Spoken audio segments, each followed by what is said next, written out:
F1 returns from its summer break for the 2023 Dutch Grand Prix this weekend at the twisting rollercoaster track that is Zandvoort. If you're still enjoying the sunshine and haven't packed away your buckets bay, don't worry, the holiday feeling will remain for this Dutch seaside resort on the North Sea coast. The grandstands around the 2.6 mile circuit on the Dutch dunes will feed the seas with orange as home fans arrive en masse to cheer on local star Max Verstappen. The championship leader has won both races at Zandvoort since its 2021 return, on his way to both titles, and there's little to suggest it won't become a hat-trick this year. And yeah, all indication point to another win for the home hero. This is the first time the drivers will race in 4 weeks, and there's plenty of unknowns entering the weekend. Recent qualifying sessions have shown how close the drivers are on single lap pace, with Verstappen not starting on pole since Silverstone 3 weeks ago.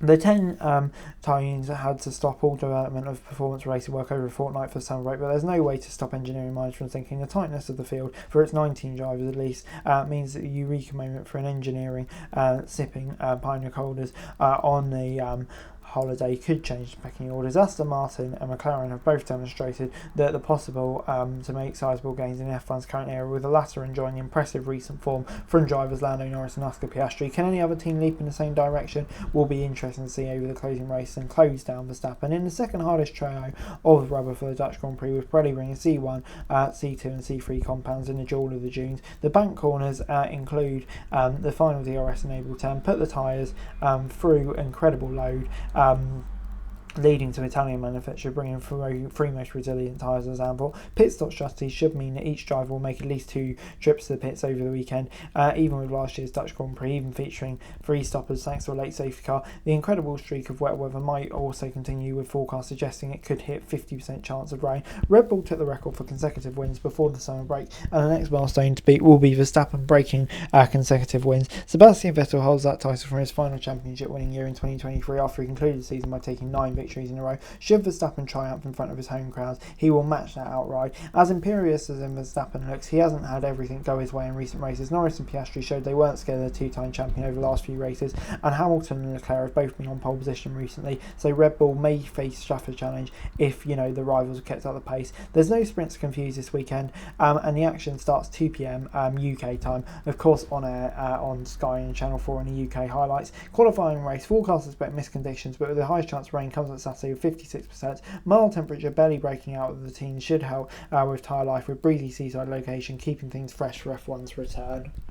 Main story coming into this weekend really happened on the Friday in practice, with Daniel Ricciardo sustaining injury and Liam Lawson now being confirmed as in the AlphaTauri for the remainder of the weekend, with Ricciardo sustaining a broken wrist. Kind of looked like an innocuous accident with Oscar Piastri, but yeah, Lawson getting his big chance, lots of call for it, and yeah, he can now really kind of show what he's got. I'm very excited to see what he can do. He looks a very exciting talent from the bits I've seen him in Formula 2, Formula 3, etc, etc. So yeah, it will be intriguing to see how he does. But on to the actual practice sessions. And in FP1 we had topping the timesheets was Max Verstappen, and with Alonso, Hamilton, Perez further back. So yeah, like I say, FP1 kind of, you can't read too much into it, but there's enough in there to cause some intrigue. But yeah, I think it looks like Verstappen starting on top is kind of what you'd expect.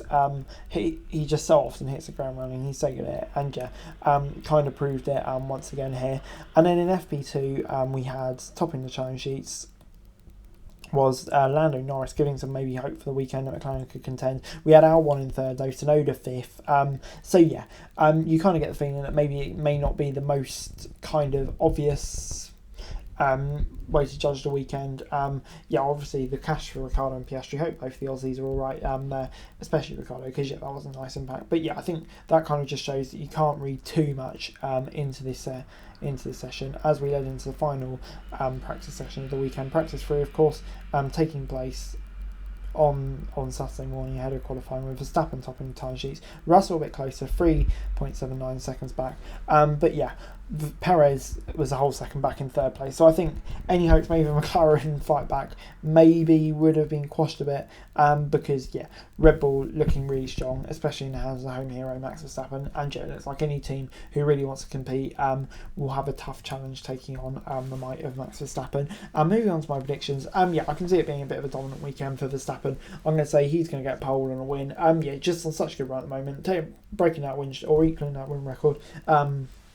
his home race would obviously be such an incredible achievement. And yeah, with the way he's performing at the moment, it kind of just seems inevitable, doesn't it? So yeah, I think he'll get pole on the win. I think Perez will come home second. I think this will be a strong track for him, and he can kind of revitalise after his poor form from the summer break. And yeah, I think Mercedes will be quite strong here. They were strong here last year. So I'm going to say Lewis Hamilton will round out the podium. But anyway, guys, that's it. Thanks so much for watching. Like, share, subscribe. Let's talk some of your fun news and scores, which sounds going to be greatly appreciated. Thanks so much for watching. Peace.